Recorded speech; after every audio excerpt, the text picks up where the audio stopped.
Hello, welcome back to the channel. My name's Aid and this is part 5 of my 1979 Suzuki GS550 Cafe Racer project. Over the Christmas holidays I've been thinking about the styling of the bike. Taking some inspiration from my dad's Triton Cafe Racer, I've decided to replace a few bits with new parts, including the clip-ons, the brake and clutch levers and the handlebar switches. I've already ordered new switches and clip-ons, but I'm still looking at different brake and clutch levers. So if you can recommend any levers, please let me know in the comments below. Also, if you'd like to follow this complete Suzuki Cafe Racer project, you can do that by clicking on the subscribe button. Looking at the brake and clutch levers, you can see that they're two different makes and there's lots of play. Undoing the bolt and removing the lever, I found that one of the previous owners had shimmed it up with several different sizes and thicknesses of washer. I could reshim it to remove all that play, but because I'm swapping them out for new ones, I'm not going to do that now. So in this video, I'm going to be removing the clutch cable.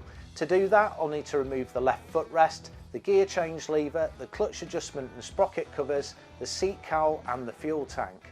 I'll be stripping down and cleaning all of the parts, including the clutch actuator, so that they're ready for polishing and reassembly.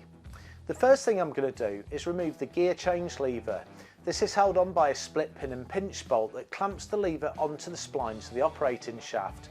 I'm using this flathead screwdriver to separate both halves of the clamp to make the removal easier.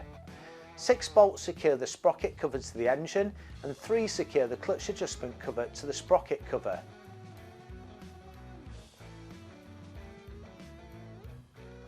Looking inside the sprocket cover, you can see the clutch actuator assembly.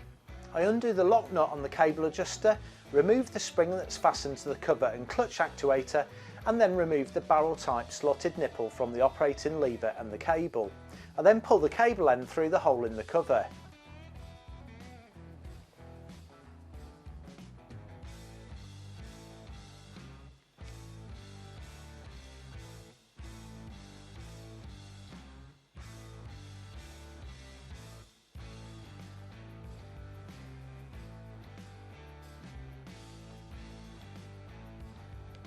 Now that there's slack in the cable, I can remove the clutch lever by aligning the adjuster screw and the knurled locking ring, bringing the cable to the front to align it with the slot in the lever and removing the cable end from the bottom of the lever.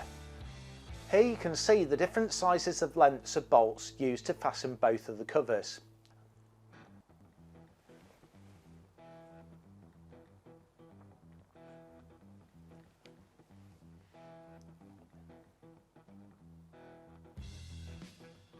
Next, remove the seat cowl and fuel tank. I switched the fuel tank to reserve and removed the fuel hose. When I bought the bike, I noticed that the hose clip wasn't fitted and that the hose had gone really stiff, so I'll fit a new hose and clips when I rebuild.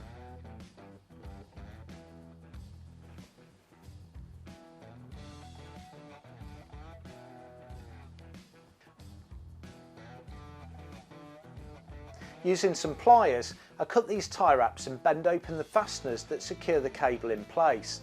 I then extract the clutch cable. To prepare the pieces for polishing and reassembly, I'm now going to strip down all the parts and clean them using degreaser, a rotary tool with small wire wheels, washing up detergent, water and some cloth.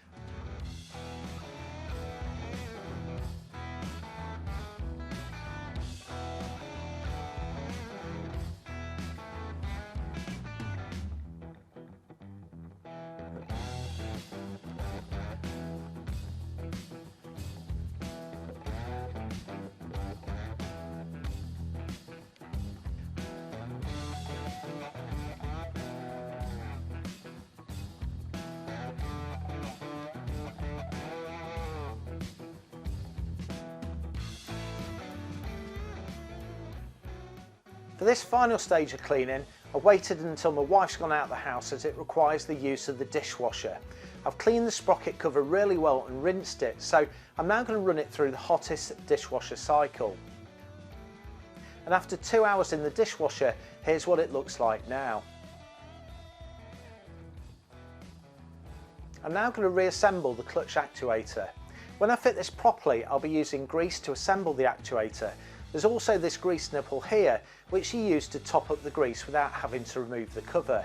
The grease is forced through the nipple and it comes through this gap here onto the thread of the actuator. I've had a few people message me asking about the technique I'm using to polish the covers without any machines, so my next video will be a bit of a how-to video that shows how I polish the covers using nothing other than wet and dry, Autosol metal polish and cloths. If you've got any feedback or questions, please pop them in the comments below. Thank you for watching, see you next time. Cheers.